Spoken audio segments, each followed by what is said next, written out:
How are you all?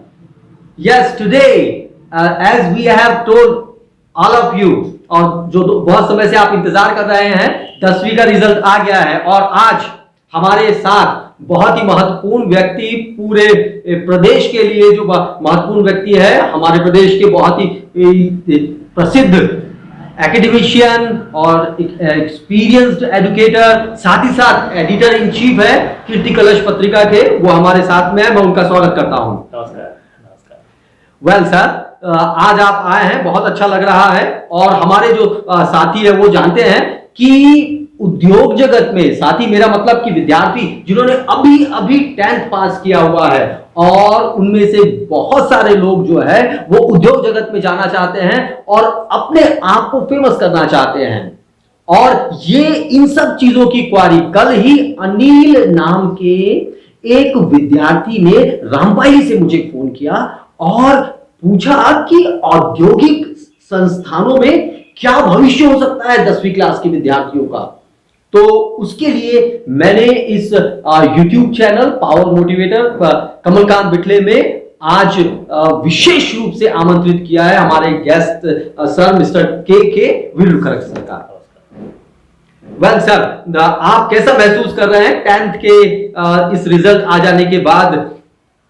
बहुत ही excited, क्योंकि बड़ी बेसब्री से इंतजार बच्चों को भी था, पेरेंट्स को भी था कि रिजल्ट आए जी। और फाइनली इस कोरोना काल में बहुत सारी विपत्तियों आपदाओं को झेलने के बाद हम वहां तक पहुंच ही गए कि बच्चों के रिजल्ट आ गए जी जी। तो रिजल्ट आने के बाद डेफिनेटली पेरेंट्स के दिल में भी और हम सभी के दिल में एक उत्सुकता तो थी कि परिणाम किसी तरह आए तो सही, क्योंकि परीक्षाएं विलंबित हुई, बहुत सारी चीजें हुई, पर फाइनली परीक्षा के परिणाम आ गए। अब परीक्षा के परिणाम आने के बाद एक बहुत ही विकट स्थिति तब आती है जब बच्चों के परिणाम उनके अपेक्षा के अनुरूप नहीं आते हैं। ये आप कोरोना से रिलेटेड कुछ कहना चाह रहे हैं सर? तो कोरोना से रिलेटेड यही है कि बच्चे वेट करते रहे, परीक्षा होगी, फिर फाइनली जो हमारे शिक्षा विभाग ने निर्णय लिया कि हम बच्चों को जनरल प्रमोशन दे देते हैं। जनरल प्रमोशन दिया और अब परिणाम आ चुके हैं। और परिणाम आ चुके हैं तो बहुत अच्छी बात है। जिन लोगों ने वाकई मेरिट लिस्ट में अपना नाम रखा है या मेरिट लिस्ट में आए हैं वो लोग, उनके लिए अवसरों की कोई कमी नहीं है बेशक। लेकिन आज हम चर्चा करना चाहते हैं, फोकस करना चाहते हैं जो बच्चे 50% वाले हैं, 40% वाले हैं, 60% वाले हैं जी जी, उनमें जरूर निराशा रहती है कि हम इतने कम परसेंटेज में कहाँ जाए जी। पर सच बताएं कि उनको निराश होने की आवश्यकता नहीं है। अच्छा, अवसरों की प्रचुरता है उनके लिए भी। और वो ये ना समझे कि जिन लोगों ने 90% से ऊपर लाया, 80% से ऊपर लाया, वो उनसे कहीं कमतर है जी। क्योंकि मनुष्य के पास बहुत सारी स्किल्स होती है, अच्छा। बहुत सारी योग्यताएं होती, बहुत सारी प्रतिभाएं होती है, और पढ़ाई अकेली प्रतिभा नहीं है जी। तो वो उन प्रतिभाओं का उपयोग करते हुए औद्योगिक संस्थानों में प्रवेश ले सकते हैं। हमारे ITI सेक्टर खुले भी हैं जहां पर आप इलेक्ट्रिशियन, फिटर, डीजल मैकेनिक, बहुत सारे ट्रेड्स होते हैं, वहां पर आप एडमिशन ले सकते हैं और अपनी उस प्रतिभा को लोगों के सामने ला सकते हैं जो छिपी हुई है। अच्छा सर, ये जो बहुत अच्छी बात कही आपने कि जो जिन्होंने कम प्रतिशत लेके आए हुए, कम प्रतिशत ना कहें हम, वो तो आप और मैं तय करते हैं कई बार कम क्या है। कई बार विद्यार्थी के लिए वही कम प्रतिशत उसकी सफलता के कारण बनते हैं। बहुत बढ़िया। तो सर, ये कम के साथ साथ कई बार ऐसा भी देखा जाता है कि जो विद्यार्थी विशेष रूप से तकनीकी क्षेत्र में अब रुझान रखते हैं, तकनीकी क्षेत्र में जाना चाहते हैं और उनके पास ज्यादा धन खर्च करने के लिए नहीं होता है। जैसे कि आपने देखा होगा कि कई बच्चे जो सक्षम परिवार से होते हैं, उनके पास पर्याप्त मात्रा में धन होता है, तो वो यदि घर पर कागज की किस्तियों से खेलते हैं तो वो इंजीनियर बनने चले जाते हैं निसंदेह।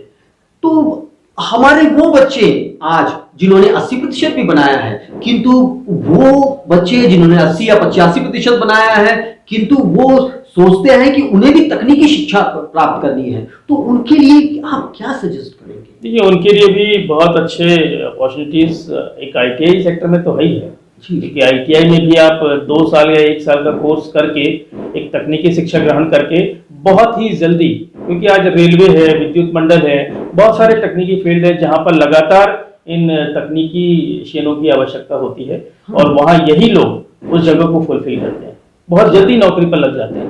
है ना। मैं समझता हूँ जो हमारा आकाशवाणी केंद्र है, मैंने आकाशवाणी में आपको पता होगा 15-20 वर्ष तक काम किया है एज ए अनाउंसर, और वहां पर जो टेक्नीशियंस आते थे वो सबके सब ITI होल्डर है, और सबके सब ITI से आए हैं, और आज लगभग उनकी सैलरी 65,000 से लेकर के 90,000 के बीच में।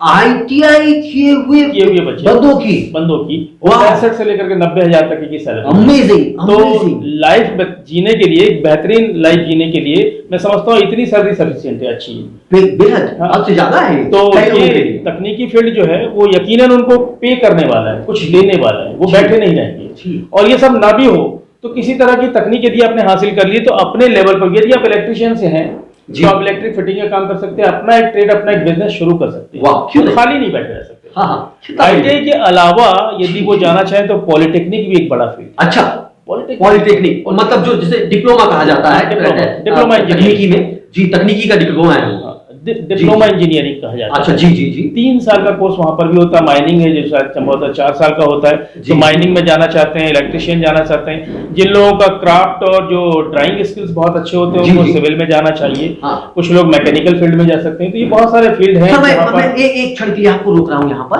और मैं आपको अप्रिशिएट करना चाह रहा हूँ, और आप सभी लोगों से इस चैनल के माध्यम से जो अभी देख रहे हैं, मैं उन सबको एक बहुत ही सशक्त स्तर का संदेश दोबारा पहुंचाना चाहता हूं, और वो ये है कि आदरणीय के विरुलकर सर जहां पर पिछले कई सालों से सेवाएं दे रहे थे, वहां पर जो तकनीशियन थे जिन्होंने ITI की हुई थी, उनकी पेमेंट 65 से 90,000 रुपए तक थी, मतलब कि वो अभी बढ़ रही है।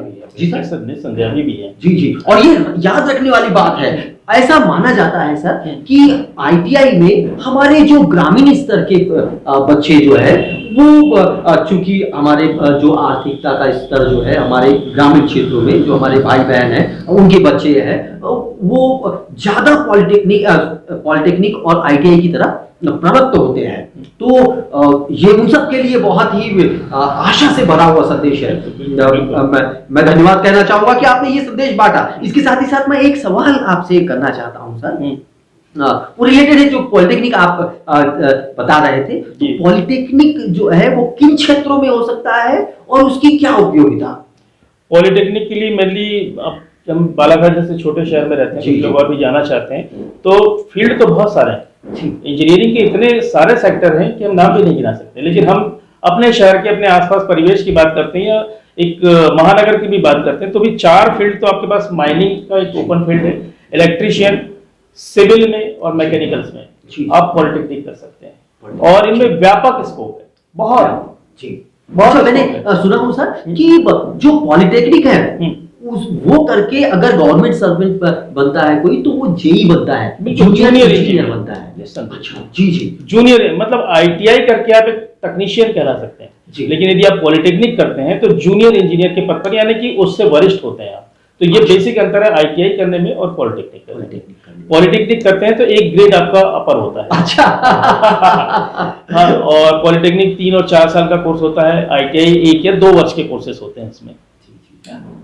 और एक और बात मैं शेयर करना चाहता हूँ कि आज बहुत ज्यादा फीस नहीं है, क्योंकि कंपटीशन के दौर में लगभग हर जगह पॉलिटेक्निक कॉलेज खुलते चले जा रहे हैं। ITI तो पता नहीं इतनी सारी खुली, इसकी कोई हद नहीं है। तो कंपटीशन, ऐसा अर्थशास्त्र का नियम है कि जब बाजार में प्रतिस्पर्धा बढ़ती है तो ग्राहकों का फायदा होता है। अच्छा, हाँ। तो ITI खुल जाने की वजह से जो फीस थी उनमें भी काफी गिरावट आई है। अच्छा, मतलब ITI कर लेना एक अच्छा सौदा है आज के समय। बिल्कुल, ये भी एक बात अच्छा। उसी तरह पॉलिटेक्निक की फील्ड में भी लगातार पॉलिटेक्निक कॉलेजेस खुल जाने की वजह से कंपटीशन बढ़ा है, कंपटीशन बढ़ने की वजह से फीस में गिरावट आई है। तो ये स्टूडेंट्स के लिए फायदा है, लेकिन फीस में कमी होने की वजह से मैं स्टूडेंट्स को ये जरूर कहना चाहूंगा कि वो ऐसा समझौता ना करें कि किसी ऐसे कॉलेज या ऐसे इंस्टीट्यूशन में एडमिशन ना ले जहां पर सफिशिएंट स्टाफ ना हो, क्योंकि एडमिशन लेने के लिए एक अच्छे स्टाफ का होना जरूरी है, उनके पास जो बुनियादी सुविधाएं हैं उन सुविधाओं का होना जरूरी है, प्रैक्टिकल से मटेरियल होना बहुत जरूरी है। अदरवाइज आपका जो एजुकेशन है वो अधूरा रह जाएगा और आप अपने आप में कुछ कमतर महसूस करेंगे। तो इस संस्थानों में ये जरूर जानकारी ले लें कि वहाँ पर सफिशिएंट स्टाफ है कि नहीं, स्किलफुल स्टाफ है कि नहीं, प्रैक्टिकल की सारी व्यवस्थाएं है कि नहीं, इक्विपमेंट्स प्रॉपर है कि नहीं, क्योंकि ये बहुत ही जरूरी है। बहुत अच्छी बात कह दी सर कि जब छात्रों विद्यार्थियों आप चयन करें अपने संस्थान का, हाँ, तो उस समय ये अवश्य ध्यान रखें कि उस संस्थान की क्या मार्केट वैल्यू है और वहां पे प्रॉपर स्टाफिंग है या नहीं है, उसके पास बुनियादी स्ट्रक्चर है या नहीं है। और अगर आप ये ध्यान रख लेते हैं तो आप बहुत आगे जाएंगे और जैसा कि हमारा टाइटल है औद्योगिक जगत पर आप छा सकते हैं जी। हाँ, अच्छा, एक बात मैं आपसे आदरणीय के ब्यूकर सर ये कहना चाहता हूं कि ये जो वीडियो है वो न केवल आपको और मुझको बालाघाट में देख रहा है, न केवल मध्य प्रदेश में देख रहा है, बल्कि ये पूरे देश के जो विद्यार्थी है, हाँ, even global, on global level, क्योंकि जो 10+2 है आज अधिकतम विश्व के देशों ने फॉलो कर लिया है। बिल्कुल। तो जो भी 10th पास करता है और खासतौर से जब औद्योगिक जगत की ओर बढ़ता है, ITI जो है वो एक बात विद्यार्थियों के साथ मैं यहाँ शेयर करना चाहता हूँ सर कि ITI जो है उसका पूरा नाम जो है औद्योगिक प्रशिक्षण संस्थान है।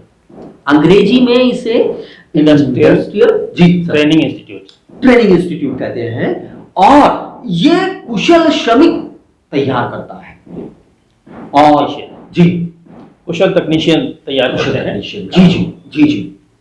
और आज की तारीख में तकनीकी एजुकेशन को ग्रहण करना बच्चों के भविष्य के लिए बहुत ही जरूरी और लाभदायक है, क्योंकि प्लेन एजुकेशन लेकर के आपको और भी आगे संघर्ष करना होता है। यदि आप प्लेन 11 या 12 कर लेते हैं, हाँ, तो ऐसा माना जाता है कि वो सफिशिएंट एजुकेशन नहीं है। जी। उसके बाद आप में मन करेगा कि आप ग्रेजुएशन कर लेते हैं, ग्रेजुएशन के बाद पोस्ट ग्रेजुएशन कर लेते हैं, फिर PhD कर लेते हैं, फिर MPhil कर लेते हैं। बहुत सारी एक लगातार एक श्रृंखला लगी हुई है। जी। मगर तकनीकी एजुकेशन ले लेने के बाद आपको बहुत ढूंढना या सर्च करने की आवश्यकता नहीं होती है। लोग आपको ढूंढेंगे। हाँ, आपके लेवल की जॉब लगातार आती रहती है। हाँ, आप एयरफोर्स में बहुत सारी जॉब्स ओपन है जी, नेवी में बहुत सारी जॉब ओपन है, अच्छा, रेलवे में बहुत सारी जॉब्स हैं, MPB में बहुत सारी जॉब्स हैं।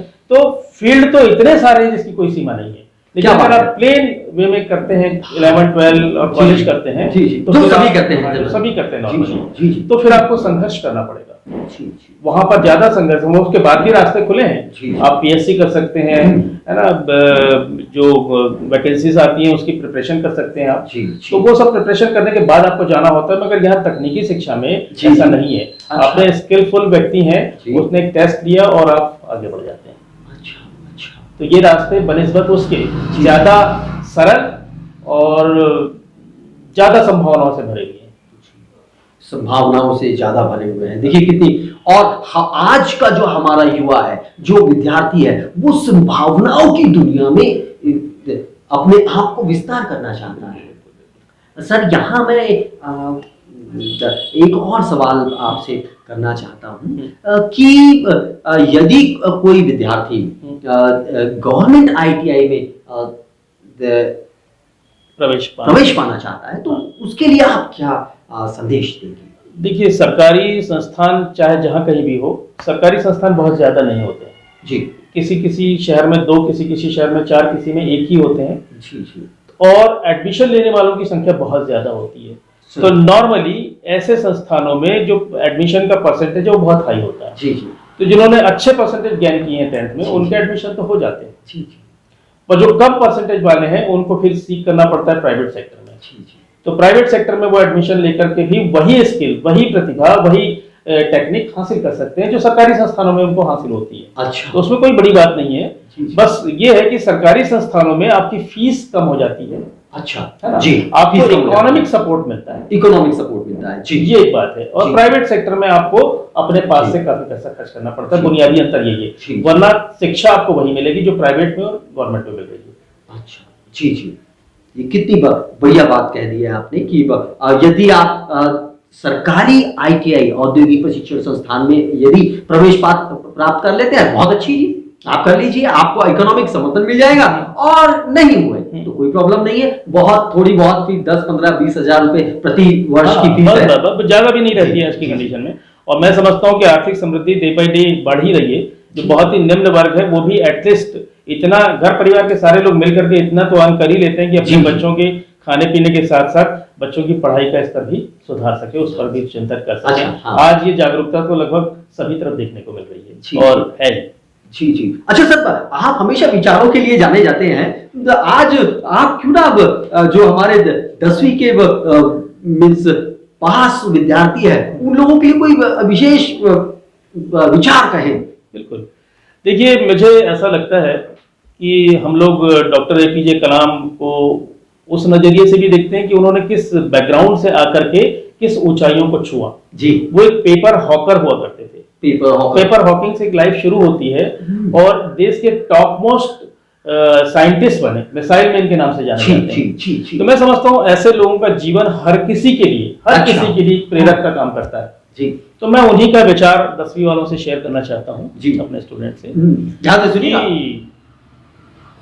एपीजे कलाम साहब ने कहा था कि सपने वो नहीं होते हैं जो हम सोने के बाद देखते हैं, बल्कि सपने वो होते हैं जो हमें सोने नहीं देते हैं।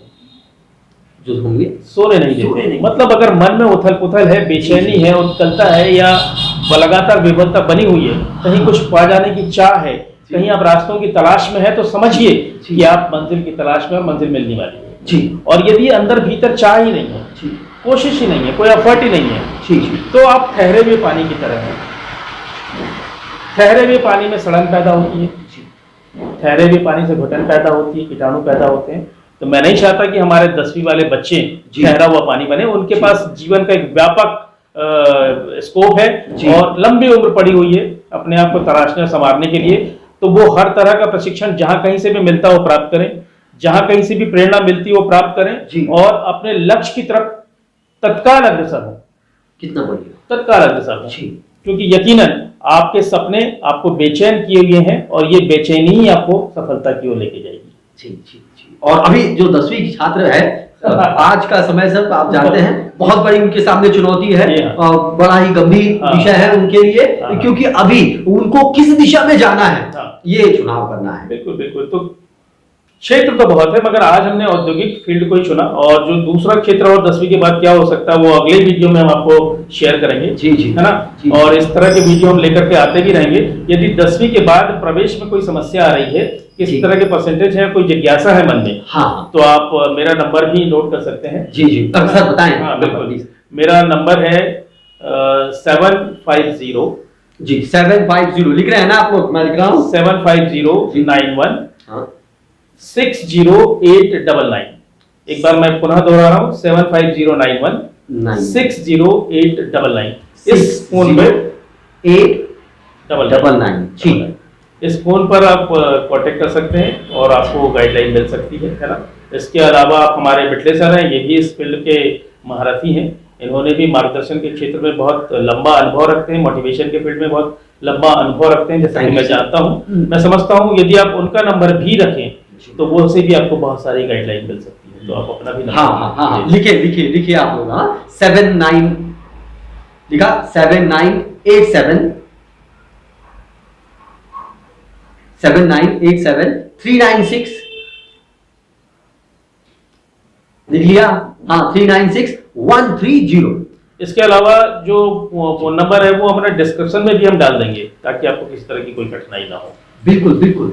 यहाँ इससे पहले कि आप सर बहुत व्यस्त होते हैं, इस वजह से हमारे जो साथी है, हमारे कैमरा एक्सपर्ट जो है वो कह रहे हैं कि अभी जाइए, परंतु बस 2 मिनट लूंगा आपका अंतिम में और खत्म करूंगा। और वो ये है कि साथ विद्यार्थियों, जीवन में काउंसलिंग का बहुत महत्व है। बिल्कुल 10th के बाद आपको उसे प्राप्त करना ही चाहिए। और यहां मैं आपको एक बात कह देना चाहता हूं कि काउंसलिंग जब आप मैं कहता हूं तो इसका अर्थ जरूरी नहीं है कि आप किसी नाम के काउंसलर के पास ही जाए या मेरे पास ही आए। आप अपने माता पिता से काउंसलिंग कराइए, आप अपने गुरुजन से के पास काउंसलिंग कराइए, आप अपने साथियों के साथ काउंसलिंग करिए, अब आप अपने से बड़ों के से काउंसलिंग कराइए। काउंसलिंग का अर्थ होता है सलाह लेना जी, अपने वरिष्ठों से, अपने बड़ों से, जिस किसी को भी आप मानते हैं कि आपके लिए बेहतर सलाह दे सकते हैं, ऐसे हर व्यक्ति से सलाह लेनी ही चाहिए,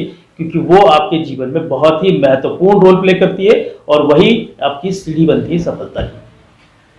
ओके गुड। तो और उसके साथ ही साथियों, मैं के विरुरकर आपसे विदा लेना चाहता हूं, क्योंकि और भी कहीं जाना था मुझे, और आज संयोग बस ऐसा हुआ कि बिट्टे सर ने आमंत्रित किया तो मैं चला भी आया, और बहुत ही अच्छा सेशन हो गया है। और मुझे लगता है कि इससे बहुत सारी जानकारियां आप तक पहुंच चुकी हैं, और आप निस्संदेह उन जानकारियों पर अमल करना शुरू भी कर देंगे आज के बाद। तो हम अगले विषय में, जो अगला वीडियो होगा हमारा, उसमें और भी जो दूसरी जानकारियां हैं 10वीं के बाद की, उसको लेकर के आपके बीच आएंगे। तब तक के लिए मैं के विरुरकर लेता हूँ। नमस्कार। नमस्कार।